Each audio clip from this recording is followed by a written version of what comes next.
நீ டிஜிபி ஆஃபீஸ்க்கு வரல, நீ டிஜிபி ஆஃபீஸ்க்கு வரும்போது நீ கத்தியோட ஏன் வந்த? அப்போ கத்தியை கொண்டு வரதுக்கான நோக்கம் என்ன? அப்போ நீ யாரையோ தாக்குறதுக்காக தான் வர. அப்போ மென்ஸ்ரியா இருக்கா? மற்றபடி வந்து அந்த ஏர்போர்ட் மூர்த்தி அப்படின்னா இவர் வந்து ஏர்போர்ட்ல திருடி மாட்டிக்கிட்டு வச்ச பேர் தான் அந்த ஏர்போர்ட் மூர்த்தி. ஒரு ஏட்டை எவ்வளோ வைக்கப்பட்ட பெயர்ன்றது தான் தெரிய வருது. என்ற நபர் வந்து இது ஒரு விதமான வளர்ப்பு நாய். யாருடைய வளர்ப்பு நாயின்னா இந்த பாசிச பாஜக ஆதிக்க சாதியினர்களுடைய வளர்ப்பு நாய். இந்த வளர்ப்பு நாயை ராமதாசியை கடிச்சிருக்குது. சீமானுக்கு ஒரு சேலஞ்சு விடுறேன். நீங்க திராவிடத்தை எதிர்க்கிறீங்கல்ல, சொல்லுங்க பார்க்கலாம் ஒரு வார்த்தை. அயோத்திதாசர் பண்டிதர் திராவிடத்தை வந்து ஆதரிச்சார்ல, அயோத்திதாசர் பண்டிதரை வந்து நான் எதிர்க்கிறேன், அவரை நான் வந்து விமர்சிப்பேன்னு சொல்லிட்டு பேசுங்க பார்க்கலாம். வளர்ப்பு நாய் மூர்த்திக்கு வந்து சீமான் ஆதரவா இருக்கிறாரு. சீமான் ஒரு மேடையில வந்து அவ்வளவு பரபரப்பா கீழே இறங்கி வந்து பத்திரிகையாளர் ஒருத்தரை தாக்கினாரா இல்லையா?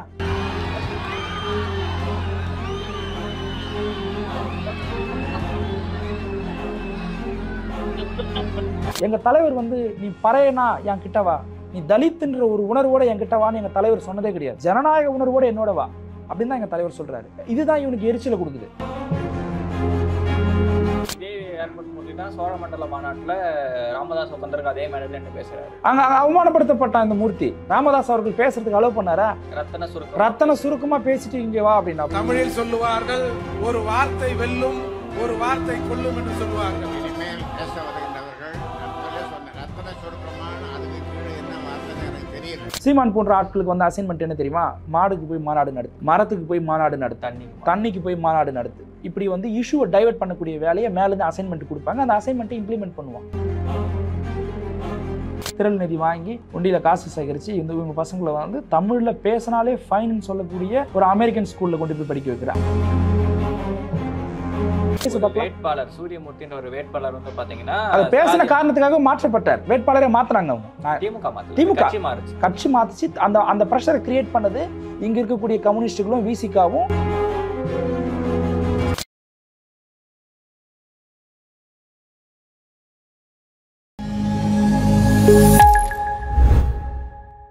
நேயர்களுக்கு வணக்கம். அரசியல் பல பரபரப்பான கட்டங்களை நோக்கி நகர்ந்து கொண்டு இருக்கிறது. அது குறித்து வதற்க விடுதலை சிறுத்தைகள் கட்சியின் மாநில கொள்கை பரப்பு இணைச் செயலாளர் வழக்கறிஞர் திரு மோசஸ் அவர்கள் இணைந்திருக்கார். வணக்கம் சார். வணக்கம் சார். இப்போ வந்து பார்த்தீங்கன்னா ஏர்போர்ட் மூர்த்தி விவகாரம் தாக்குதல் நடத்துறது விசிகா அப்படின்ற மாதிரி விஷயங்கள் வந்து பார்த்துக்கிட்டு இருக்கோம்.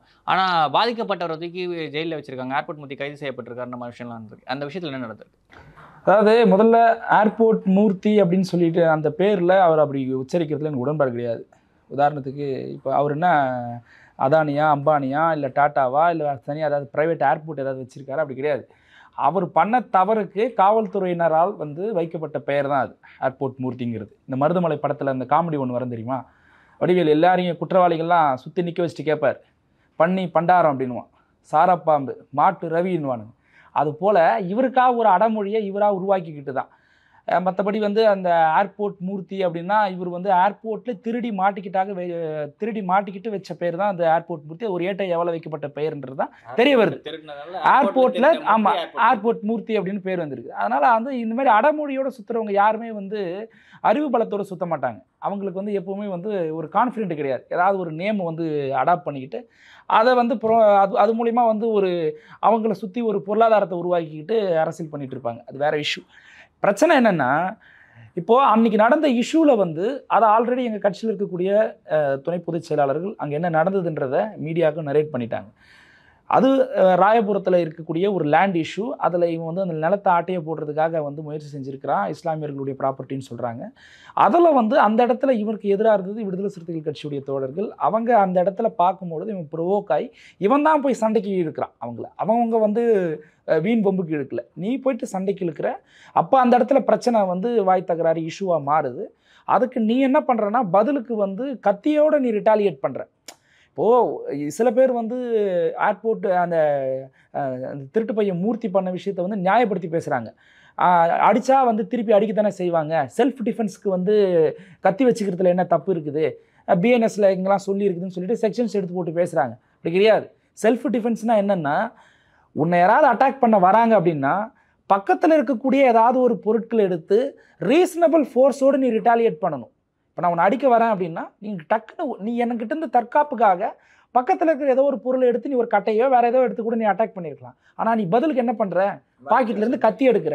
அப்போ ஆல்ரெடி கத்தி உன் பாக்கெட்லேயே வச்சுக்கிட்டு தான் நீ டிஜிபி ஆஃபீஸ்க்கு வந்திருக்கிறன்னா, கத்தியோட சுத்துற நீ உனக்கு அந்த அளவுக்கு உனக்கு பாதுகாப்பு குறைபாடு இருக்குது, உனக்கு பிரச்சனை இருக்குது அப்படின்னா நீ என்ன பண்ணியிருக்கணும்னா ப்ராப்பராக போலீஸ் அப்ரோச் பண்ணி, இன்னைக்கு பாஜகவோட நிழலில் தான் இருக்கிற, நீ என்ன பண்ணலாம்னா நீ போலீஸுடைய பாதுகாப்பு வாங்கி டக்குனு உனக்கு ப்ரைவேட்டாக உங்களுக்கு ஒரு பாதுகாப்பு கேட்டுருந்துருக்கலாம். அப்படி கிடையாது. அப்போ நீ கத்தியோடு தான் சுற்றிட்டு இருக்கிற.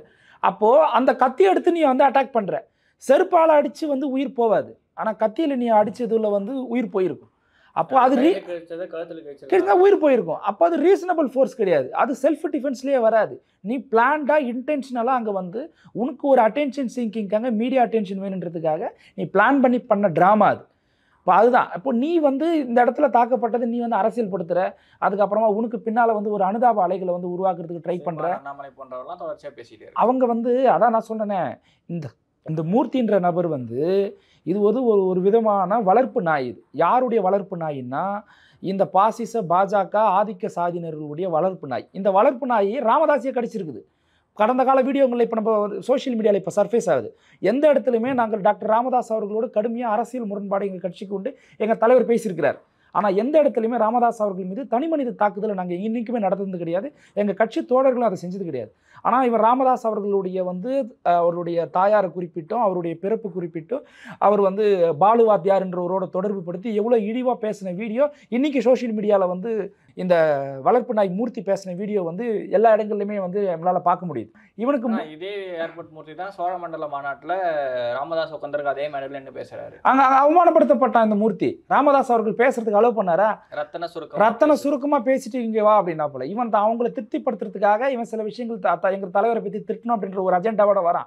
இவனுடைய இன்னர் அஜெண்டா புரிஞ்சா அதே இதில் பார்த்தீங்கன்னா ராமதாஸ் அவர்கள் திருமாவளவனை தென் மாநிலத்திலேருந்து வட மாநிலத்துக்கு கொண்டு வந்து நான் தான் அப்படின்ற மாதிரி விஷயங்கள் பேசியிருந்தாரு. அவங்களுடைய பொலிட்டிக்கல் ஜேர்னியில் நிறைய அவங்களுக்குள்ள நல்ல விஷயங்களும் நடந்திருக்குது, கசப்பான விஷயங்கள் அதிகமாக நடந்திருக்குது. அதனால தான் எங்களால் அவங்களோட ட்ராவல் பண்ண முடியல. இந்த வளர்ப்பு நாய் மூர்த்தி போன்ற ஆட்கள்லாம் என்னன்னா, இவங்க யாராவது ஒரு ஷேடோவில் வளரக்கூடியவங்க. இவங்க என்னன்னா, இப்போ ஆர்எஸ்எஸ் உடைய அஜெண்டாவே என்னன்னா, ஒரு நியூமெரிக்கல் ஸ்ட்ரென்த்தாக இருக்கக்கூடிய ஒரு கம்யூனிட்டியை மைக்ரோ லெவலில் உடைச்சி சுயஜாதி பெருமையை பேச வைக்கணும். சுயஜாதி பெருமையை பேச வச்சு அந்த கட்சியில் இருக்கக்கூடிய லீடர்ஸ் யாரெல்லாம் ஆர்எஸ்எஸ்ஸால் பாஜகவால் தன்னுடைய வலைக்குள்ளே இழுக்க முடியலையோ அவங்கள அவங்களுடைய நேமை நீ டிஃபேம் பண்ணு, அவங்க மேலே அவதூற பரப்பு, வாய்க்கு வந்தபடி பேசு அப்படின்னு சொல்லிட்டு இவனுக்கு அதற்கான கூகுள் பேல பணம் அனுப்புறது, அவனை சொகுசாக பார்த்துக்கிறது ஆர்எஸ்எஸ் பாஜக இந்த ஆதிக்க சாதியினர் தான். ஸோ அதனால தான் நான் சொல்கிறேன், இவன் ஏர்போர்ட் மூர்த்தி கிடையாது, இவன் ஒரு வளர்ப்பு நாய் மூர்த்தி. இந்த மாதிரி ஆதிக்க சாதியினர்களும் பாஜகவிலையும் ஆர்எஸ்எஸ்ஸாலும் வளர்க்கப்பட்ட ஒரு நாய் இது.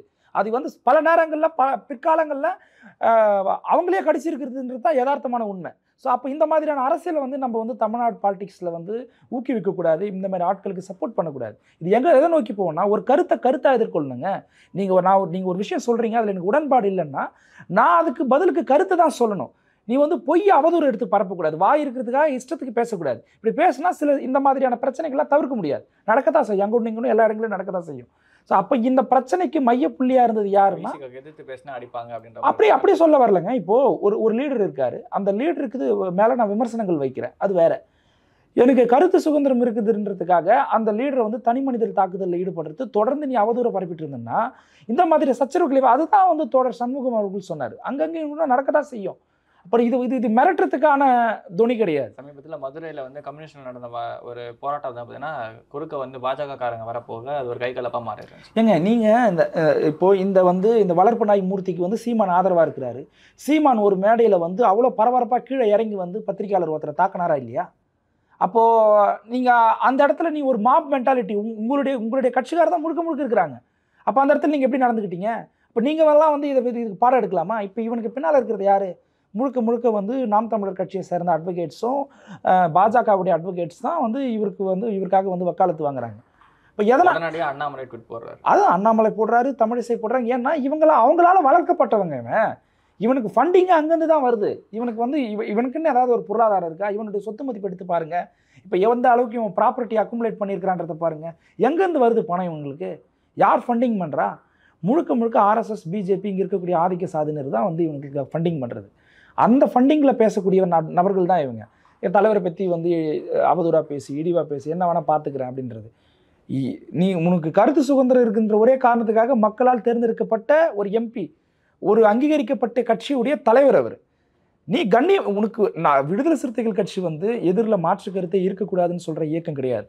நீங்கள் எங்களுக்கு எதிராக நீங்கள் விமர்சனங்கள் வைக்கலாம், ஆக்கப்பூர்வமாக வைங்கன்னு சொல்கிறோம். நாங்கள் அதை டிஃபெண்ட் பண்ணுறதுக்கு தான் நாங்கள் இருக்கிறோம். நாங்கள் எதிர்த்து பேசுவோம், அது வேறு விஷயம்.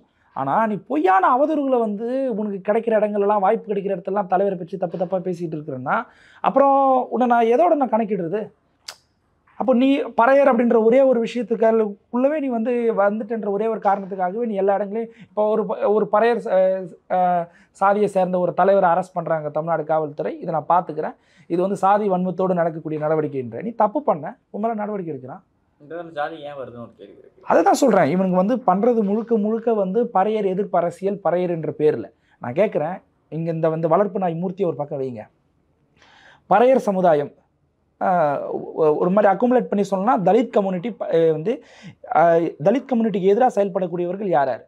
இப்போ நாம் தமிழர் கட்சி வச்சுக்கோங்க. இப்போ நாம் தமிழர் கட்சி குடிப்பெருமை அரசியலை பேசுகிறாங்க. இல்லை, இப்போ நாம் தமிழர் கட்சின்னு பேசுகிறப்ப வந்து பார்த்தீங்கன்னா அவங்க வந்து பறையர்களை தனியாக, அருந்ததியர்களை தனியாக பிரித்து பார்க்க. அதை தான் சொல்கிறேன், அதுதான் மைக்ரோ லெவலில் இங்கே வந்து செக்ரிகேட் பண்ணுறது. இப்போ நாம் தமிழ் அதே மாதிரி வந்து பார்த்தீங்கன்னா தலித் அப்படின்ற வார்த்தையை இதுக்கு முன்னாடி தேவேந்திர வேளாளர்களும் பயன்படுத்திட்டு இருக்காங்க. இப்போ அது அவங்க பெருசாக பயன்படுத்துறது கிடையாது. இந்த எஸ்சி பட்டியலேருந்து நீக்கணுன்ற மாதிரி விஷயங்கள் தொடர்ச்சியாக பேசிகிட்டே இருக்காங்க. இப்போ இமானுவேல் சேகரன் அவரோட நினைவு நாள் வருது. போன வருஷம்னு நினைக்கிறேன், எனக்கு நினைவு சரியாக இருந்துச்சு அப்படின்னா, இதே இமானுவேல் சேகரனுக்கு சீமான் அவர்கள் அஞ்சலி செலுத்திட்டு வர வெளியே வர டைமில் வந்து பார்த்தீங்கன்னா பட்டியல் வெளியேற்றம், பட்டியல் ஈழ்நிலையிலேருந்து எங்களை வெளியேற்றணும் அப்படின்ற மாதிரி விஷயம் இந்த வார்த்தையை பயன்படுத்துகிறார். பட்டியல் ஈழ்நிலைன்றது பட்டியல் மக்கள் யாருமே இழிவாக அவர் நினைக்கிறாருன்றதை நம்ம பொருட்கொள்ள வேண்டியதாக இருக்குது. அதை தான் சொல்கிறேன். இந்த வளர்ப்பு நாய் மூர்த்திக்கு பின்னால் இருக்கக்கூடியவர்கள் யார்? நாம் தமிழர் கட்சி. நாம் தமிழர் கட்சி சாதி ஆணவ படுகொலைக்கு மறுபெயர் வச்ச கட்சி, குடிப்பெருமை கூடைன்னு பிடிச்சாங்க. இன்னைக்கு வந்து அவங்க பல இடங்களில் வந்து கோகுல்ராஜ் கொலை வழக்கில் கோகுல்ராஜ் தற்கொலை பண்ணிக்கிட்டாருன்னு சொன்னவர் சீமான் அவர்கள். அப்போது இது ஒரு பக்கம் இருக்கட்டும். நாம் தமிழர் கட்சி பார்க்கல. பாட்டாளி மக்கள் கட்சி எடுத்துக்கங்க. பாட்டாளி மக்கள் கட்சி வந்து இந்த பறையர் மக்களுக்கு பாதுகாப்பாக இருக்கக்கூடிய வன்கொடுமை தடுப்பு சட்டத்தை நீக்கணும்னு சொல்லக்கூடிய ஒரு அமைப்பு. தலித் அல்லாத கூட்டமைப்பை உருவாக்குன ஒரு கட்சி. மேல் பாதியில் என்ன நடந்தது? அங்கே இருக்கக்கூடிய பறையர் சமூக மக்கள், தலித் மக்கள் தானே வந்து உள்ளே போக முடியல, கோயிலுக்குள்ளே போக முடியல மேல்பாதி இஷ்யூவில். அப்போ மேல்பாதி இஷ்யூவில் இந்த மக்களுக்கு எதிராக நின்னது யார்? பாமக. நல்லா பாருங்கள், இவன் வந்து இந்த வளர்ப்பு நாய் வச்சுட்டு இருக்கிற அமைப்பு வந்து பறையர் அமைப்பு. இந்த பறையர் அமைப்புக்கு எதிராக செயல்படக்கூடியவர்கள் நாம் தமிழர் கட்சி, பாட்டாளி மக்கள் கட்சி, பாஜக. பொலிட்டிக்கல் அஜெண்டாவா சட்டம் போட்டு பாஜக வந்து இந்தியா முழுவதும் தலித் மக்களோட உரிமையை பறிச்சுட்டு இருக்கிறான்.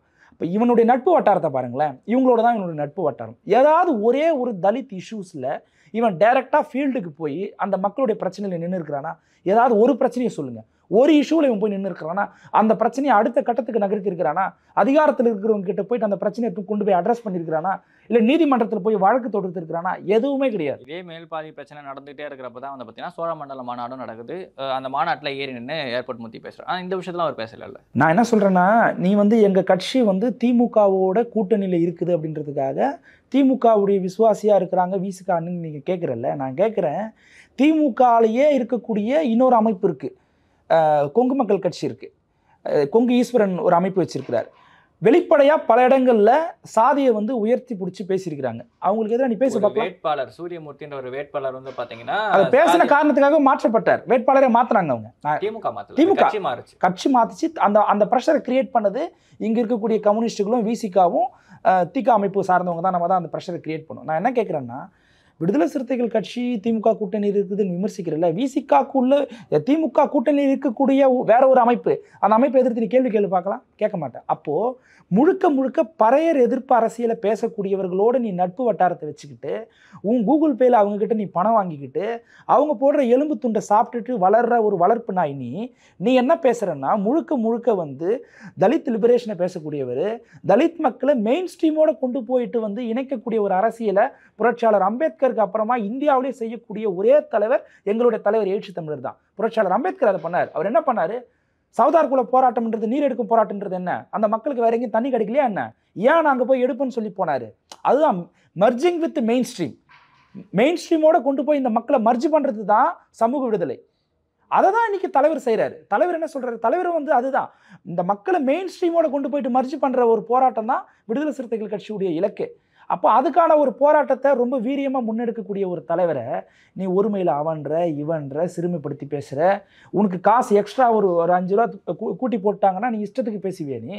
ஸோ அது அப்போ இந்த மாதிரி பிரச்சனைக்கு நான் அதை தான் முதல்ல சொன்னேன். இப்போ இந்த மாதிரி நீ பொய்யான தகவல்களை நீ கிடைக்கிற மேடைகள்லாம் நீ பரப்பிட்டு இருந்ததுன்னா இந்த மாதிரியான பிரச்சனைகள் தவிர்க்க முடியாது தான். அப்போது இந்த இடத்துல நான் கேட்குறேன், இந்த வளர்ப்பு நாய் மூர்த்திக்கு ஏற்கனவே மென்ஸ்ரியான்னு சொல்லுவாங்க. ஒரு கிரைம் நடக்கிறதுக்கு மென்ஸ்ரியா ப்ளஸ் ஆக்டஸ் ரியஸ், அதாவது குற்ற எண்ணம் இருக்கணும், அந்த குற்ற எண்ணத்தை செஞ்சுருக்கணும். நீ டிஜிபி ஆஃபீஸ்க்கு வரல, நீ டிஜிபி ஆஃபீஸ்க்கு வரும்போது நீ கத்தியோடு ஏன் வந்த? அப்போ கத்தியை கொண்டு வரதுக்கான நோக்கம் என்ன? அப்போ நீ யாரையோ தாக்குறதுக்காக தான் வர. அப்போ மென்ஸ்ரியா இருக்கா? அப்போ அவன் உன்னை அட்டாக் பண்ணுறான், உன்னை செருப்பில் அடித்தானே வச்சுப்போமே, உன்னை செருப்பில் அடித்தா உன் உயிர் போயிடாது. நீ திருப்பி கத்தியில் ஒரு அட்டாக் பண்ணுற, அவன் உயிர் போயிருந்தா என்ன பண்ணுவேன்? அப்போ அது ரீசனபிள் ஃபோர்ஸ்லேயும் வராது, செல்ஃப் டிஃபென்ஸ் கேட்டகரிலையும் வராது.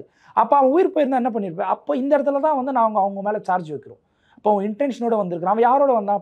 பாட்டாளி மக்கள் கட்சியோடு புகார் கொடுக்க வந்தாங்க, அவங்களோட புகார் கொடுக்கறதுக்கு தான் நான் கூட வந்தேன்ட்டு இந்த வளர்ப்பு நாய் சொல்லுது. ஆனால் அந்த பாட்டாளி மக்கள் கட்சி சேர்ந்தவங்க மீடியாவில் அவங்களை கேட்குறாங்க, உங்கள் கூட புகார் கொடுக்க தான் வந்தாராமே, நீங்கள் வர சொன்னீங்களான்னு கேட்குறாங்க. நாங்கள் வர சொல்லலைன்றாங்க. அப்போ எதுக்கு நீ வந்த? இப்போ டிஜிபி ஆஃபீஸ்க்கு நீ ஏன் வரணும்? அப்போ அங்கே இருக்கக்கூடிய ஆட்களை நீ வீண் சண்டைக்கு இழுத்து உன் மேலே ஒரு மீடியா சீக்கிங் நீ உன் பக்கம் திருப்புன்ற ஒரே காரணத்துக்காக தான் நீ வந்திருக்கிற. அதனால தான் இந்த பிரச்சனை இந்த பிரச்சனை ஏற்பட்டுச்சு. ஸோ அப்போது முழுக்க ஒரு அஜெண்டாவோட சுற்றுற ஆள். இந்த அஜெண்டாலாம் இவனுக்கு எங்கேருந்து கிடைக்கிது அப்படின்னா இந்த மாதிரி சனாதன அமைப்புகள், சனாதன கைக்கூலிகள், நாம் தமிழர் கட்சி போன்ற நபர்கள்கிட்ட இருந்து தான் இவங்களுக்கு கிடைக்குது. அதை எக்ஸிக்யூட் பண்ணக்கூடிய வேலையை தான் அவன் தொடர்ந்து செஞ்சுட்டு இருக்கான். இப்போ நீங்கள் ஒரு வாதத்தை வச்சிங்க, பாமக பாஜக போன்ற கட்சிகளோட ஏர்போர்ட் மூர்த்தி கூட்டணி வச்சிருக்காருன்னு சொல்லிட்டு. பாமக ஜாதிய கட்சி, அதனால பாமகவோட எப்பயுமே கூட்டணி வைக்க மாட்டேன்னு விசிகா சொல்கிறப்போ, இந்த கொங்கு மக்கள் தேசிய கட்சி இதெல்லாமே கூட ஒரு ஜாதிய கட்சி தானே இருக்குது, அந்த கட்சி இருக்க கூட்டணி விசிகா இருக்குன்னு ஒரு கேள்வி வரும்ல. விடுதலை சிறுத்தைகள் கட்சி அந்த கட்சியை விட டாமினேட்டிங்காக இருக்கிறோம் நாங்கள் கூட்டணியில். இன்னைக்கு இந்த திமுக ஆட்சி பொறுப்பேற்றும் பொழுது திமுகவுடைய தலைவர் மாண்புமிகு தமிழ்நாடு முதலமைச்சர் அவர் சொன்ன வார்த்தை என்ன தெரியுமா? இந்த ஆட்சி ஒரு தலைவர் திருமா அவர்களால் ஏற்படுத்தப்பட்ட ஆட்சின்னு அப்படி சொல்கிறார். இந்த ஆட்சியை நீங்கள் சொல்லுங்கள், நாங்கள் செய்கிறோம் அப்படின்றார். ஸோ அப்போ இந்த இடத்துல ஆணவ கொலை தடுப்பு சட்டம் இன்னும் சொல்கிறேன். இப்போ ஆணவ கொலை தடுப்பு சட்டத்துக்கு விடுதலை சிறுத்தைகள் கட்சி என்ன பண்ணுச்சு? தூய்மை பணியாளர் பிரச்சனைக்கு விடுதலை சிறுத்தைகள் கட்சி என்ன பண்ணுச்சுன்னு நீங்கள் சொல்கிறீங்க. இப்போது ஒரு சோஷியல் இஷ்யூ இருக்குது. அந்த சோஷியல் இஷ்யூவுக்கு இங்கே இருக்கக்கூடிய எல்லா அரசியல் கட்சிகளுடைய புற அழுத்தம் இருந்தால் தான் அந்த இஷ்யூவுக்கே அரசு இணங்கும். இதுதான் உலக வழக்கம். எல்லா கவர்மெண்ட்டுமே ஒரு இஷ்யூவுக்கு அங்கே இருக்கிற பொலிட்டிக்கல் பார்ட்டிஸ், எத்தனை பொலிட்டிக்கல் பார்ட்டிஸ் தவிர்த்து ப்ரெஷர்ஸ் கிரியேட் பண்ணுறாங்கன்றது தான். இப்போது தமிழ்நாட்டில் எல்லா கட்சியுமே ஒரே கருத்தோடு இருக்கக்கூடிய இஷ்யூஸே நிறைவேறாமல் இருக்குங்க. நீட் இஷ்யூவில் தமிழ்நாட்டில் இருக்கக்கூடிய அரசியல் கட்சிக்கு மாற்று கருத்து இருக்க முடியுமா? எக்ஸப்ட் பாஜக. எல்லாருக்குமே ஒற்றை கருத்து தானே இருக்குது. நிறைவேறிச்சா? ஃப்ளட்டு வருதுங்க, பேரிடர் ஏற்படுது, நிதி கிடைக்கலன்னு சொல்லி போராடுறோம், அதுக்காக இங்கேருந்து நம்ம லீகல் ஆக்ஷன்ஸ் எடுக்கிறோம். இதுக்கு எதிராக ஏதாவது மாற்று கருத்து ஏதாவது இங்கே தமிழ்நாட்டில் இருக்கக்கூடிய அரசியல் கட்சிக்கு இருக்கா? Accept BJP. எல்லா அரசியல் கட்சியுமே ஒரே கருத்தோடு தானே இருக்கிறாங்க. அப்படிப்பட்ட விஷயமே இங்கே நிறைவேற்ற முடியல. அப்போது ஆணவ கொலை தடுப்பு சட்டம், தூய்மை பணியாளர் பிரச்சனை, விடுதலை சிறுத்தைகள் கட்சியும் கம்யூனிஸ்ட் கட்சிகள் மட்டும்தான் குரல் கொடுக்கணும். மற்ற கட்சியெலாம் என்ன பண்ணுவீங்க? கம்முன்னு இருப்போம். இது ஒரு நிலைப்பாடா?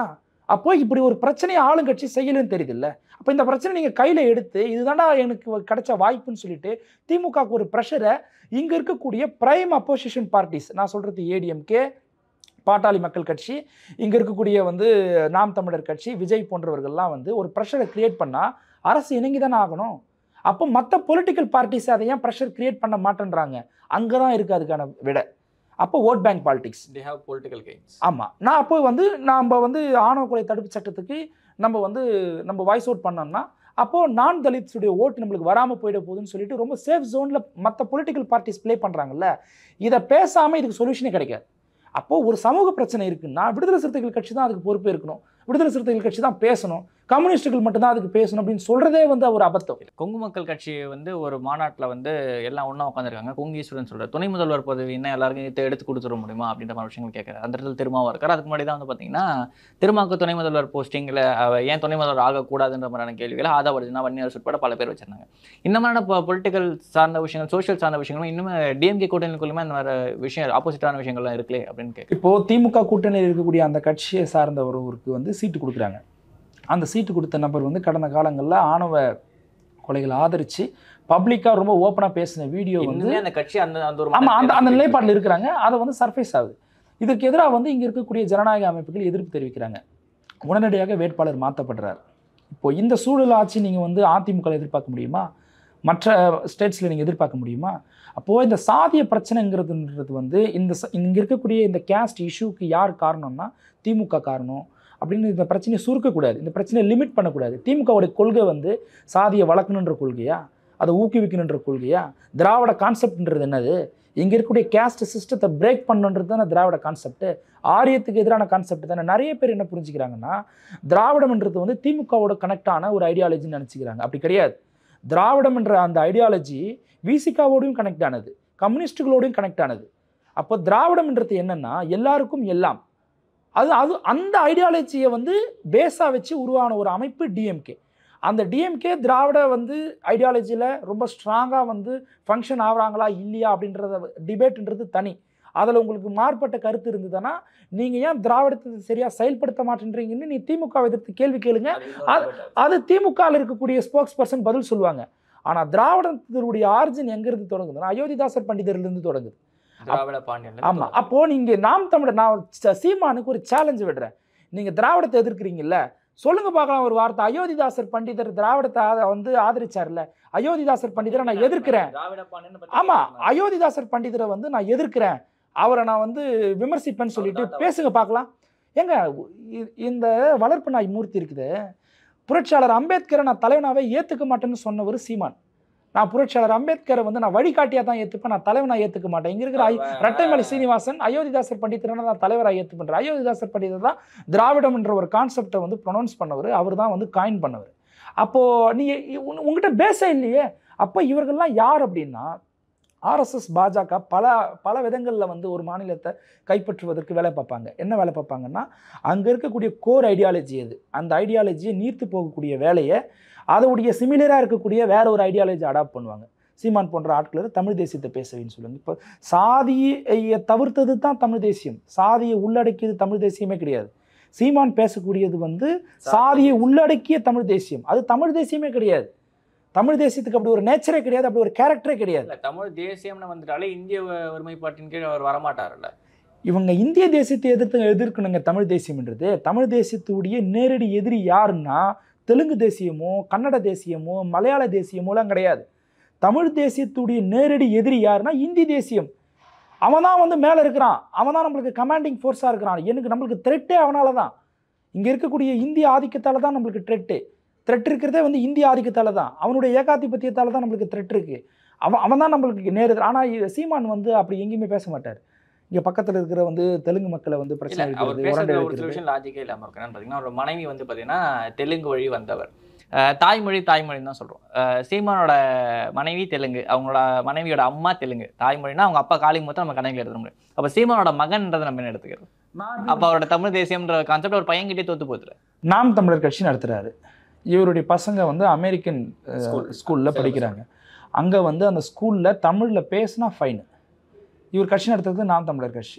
இவங்க பசங்களை படிக்க வைக்கிறது திரள் நிதி வாங்கி ஒண்டியில் காசு சேகரித்து இவங்க பசங்களை வந்து தமிழில் பேசினாலே ஃபைன்னு சொல்லக்கூடிய ஒரு அமெரிக்கன் ஸ்கூலில் கொண்டு போய் படிக்க வைக்கிறேன். அப்போ இருக்க ஏழை தாயின் மகன். ஆமாம், அவ்வளோதான். அப்போது இப்போ அந்த மாதிரியான நபர்கள் தான் இந்த மாதிரியான வளர்ப்பு நாய்க்கு பின்னால் இருக்கக்கூடியவர்கள். அவங்களை காப்பாற்றக்கூடிய எனக்கு கிடைச்ச தகவல் முடியாது, மேபி நடக்கலாம் நடக்காமல் போகலாம், மேபி வதந்தியாக கூட இருக்கலாம். சீமான் அவர்கள் ஏர்போர்ட் மூர்த்தி அவர்களுக்கு நான் சீட்டு தரேன் அப்படின்னு சொல்லிட்டு சொன்னதாகவும், ஏர்போர்ட் மூர்த்தி திருமாரஞ்சிக்கலாம் வரப்போகிற தேர்தலில் சீட்டு தரப்போவதாகவும், நாம் தமிழ் கட்சி பேனரில் இவங்க நிற்க போகிறதாகவும், சட்டமன்ற தேர்தல் நிற்க போகிறதாகவும் செய்திகள். ரொம்ப சந்தோஷம். அப்போ இப்போ எங்களுக்கு இன்னும் அம்பலப்படுத்துறதுக்கு வாய்ப்பு ஈஸியாக இருக்கும். இவங்கெல்லாம் வந்து ஒரு பாயிண்டில் கனெக்ட் ஆகிறவங்க. இவங்களுக்கு இருக்கக்கூடிய அசைன்மெண்ட்டே வேறு. இவங்கெல்லாம் அசைன்மெண்ட் லீடர்ஸ். இவங்களுக்கு பேரே அசைன்மெண்ட் லீடர்ஸ். கொடுக்கப்பட்ட திட்டம் என்னவோ அதுதான். எல்லாருமே நம்ம வந்து இங்கே பிஜேபி எப்படி வந்து எஸ்ஐஆரை கொண்டு வந்து வாக்காளர்களுக்கு இருக்கக்கூடிய அந்த உரிமையை இல்லாமல் செய்கிறான், இங்கே வந்து இவிஎம் மிஷினை பயன்படுத்தி எப்படி இங்கே வாக்கு திருட்டு நடக்குது, எப்படிலாம் வந்து மால் ப்ராக்டிஸ் பண்ணி வந்து பவரை கேப்சர் பண்ணியிருக்கிறான்ற ஒரு இஷ்யூ நம்ம பேசிகிட்டு இருப்போம். சீமான் போன்ற ஆட்களுக்கு வந்து அசைன்மெண்ட் என்ன தெரியுமா? மாடுக்கு போய் மாநாடு நடத்து, மரத்துக்கு போய் மாநாடு நடத்து, தண்ணிக்கு போய் மாநாடு நடத்து. இப்படி வந்து இஷ்யூவை டைவர்ட் பண்ணக்கூடிய வேலையை மேலேருந்து அசைன்மெண்ட் கொடுப்பாங்க. அந்த அசைன்மெண்ட்டை இம்ப்ளிமெண்ட் பண்ணுவான். இந்த வளர்ப்பு நாய் மூர்த்தி போன்ற ஆட்கள் என்ன பண்ணுவாங்கன்னா, யாராலலாம் எந்த அம்பேத்கரின் மூமெண்ட்டெல்லாம் வந்து பாஜகவால் இழுக்க முடியலையோ, ஸோ அந்த கம்யூனிட்டிக்குள்ளே இருக்கக்கூடிய இப்படிப்பட்ட ஒரு வளர்ப்பு நாயை எடுத்து அதுக்கு வந்து இவங்க எலும்பு போட்டு வளர்த்து அவனுக்கு எதிராக நீ பேசு அப்படின்னு சொல்லிட்டு இவங்க வந்து இன்புட் கொடுத்து அனுப்புவாங்க. இப்போ பாஜக பல ஸ்ட்ராட்டஜியில் ஒர்க் பண்ணுங்க. அதில் ஒரு ஸ்ட்ராட்டஜி தான் சீமான் போன்ற ஆட்களும் இந்த வளர்ப்பு நாய் மூர்த்தி போன்ற ஆட்களும். அப்போ இந்த வந்து அம்பலப்படுத்த வேண்டிய இடத்துல நாங்கள் விடுதலை சிறுத்தைகள் கட்சி இருக்கிறோம். எங்கள் கட்சியை சார்ந்தவங்க இதை அம்பலப்படுத்துகிறாங்க. விடுதலை சிறுத்தைகள் கட்சியுடைய வளர்ச்சின்றது வந்து மற்ற கட்சி மாதிரி கிடையாதுங்க. 99 தலைவர் வந்து சிதம்பரத்தில் போட்டியிடும் பொழுது அங்கே ஒட்டு மொத்தமாக இருந்த தலித் வாக்காளர்கள் வந்து 3 லட்சம் பேர், பதிவானது 2.5 லட்சம் வாக்காளர் தான் பதிவாகியிருக்கும். இதில் 2.25 லட்சம் வாக்கு எங்கள் தலைவர் வாங்குறார். பெரிய கலவரம் நடக்குது. எல்லா தலித் மக்களுடைய வீடுகளும் வந்து சூறையாடப்படுது ஆதிக்க சாதியினரால். ஒரு தனி ஆளாக சொல்கிறதுக்கு ஆறுதல் கூட இல்லாமல் சென்னையிலேருந்து அங்கே சிதம்பரத்துலேருந்து கிளம்பி நான் சென்னைக்கு வந்து பஸ் பிடிச்சி நான் வந்தேன்னு சொன்னார். எங்கள் தலைவர் பல இடங்களில் இதை பதிவு செஞ்சுருக்கிறார். 25 வருஷத்துக்கு அப்புறமா தலைவர் மாநாடு நடத்துகிறார். சென்னையிலேருந்து, சென்னையை ஒட்டி இருக்கக்கூடிய எல்லா மாவட்டங்கள்லேருந்து, எல்லா டோல்கேட் வழியாகவும் ஆயிரக்கணக்கான பேருந்துகள், லட்சக்கணக்கான தோழர்கள் போகிறாங்க. 25 வருஷத்துக்கு அப்புறமா எவ்வளோ பெரிய ஒரு ஒரு பொலிட்டிக்கல் சேஞ்ச் பாருங்கள். அப்போது இதுக்கு காரணம் என்ன தெரியுமா?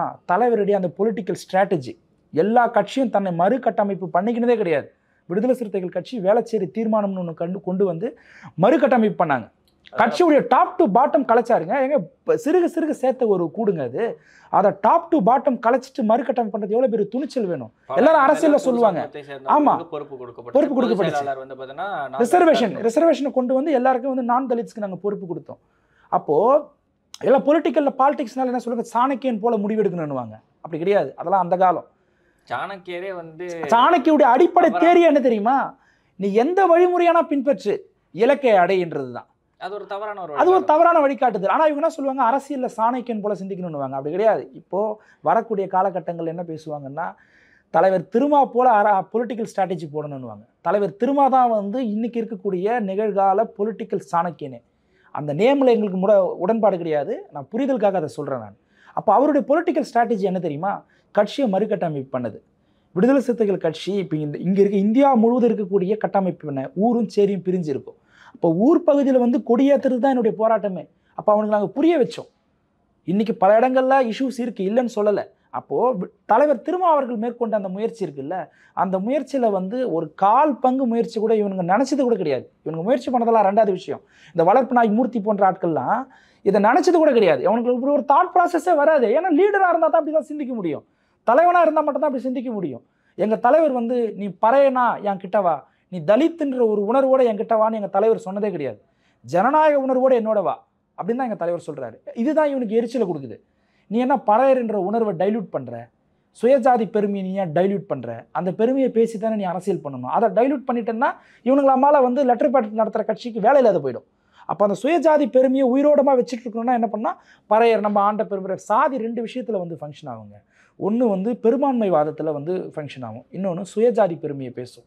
அப்போ அந்த சுயஜாதி பெருமையை பேசக்கூடிய கூட்டம் தான் இந்த லெட்டர் பேட் கூட்டம், இந்த வளர்ப்பு நாய் மூர்த்தி போன்ற ஆட்கள்லாம். எங்கள் தலைவர் என்றைக்குமே சுயஜாதி பெருமையை பேசி நீ என்கிட்ட வான்னு சொன்னதே கிடையாது. அப்படி சாதியை மையமாக வச்சு நீ என்னடா வராதன்றார் எங்கள் தலைவர். ஜனநாயக சக்தியா வா, பாதிக்கப்பட்டவனா பார். இதுதான் எங்கள் விசிகாவுடைய ஸ்ட்ராட்டஜி.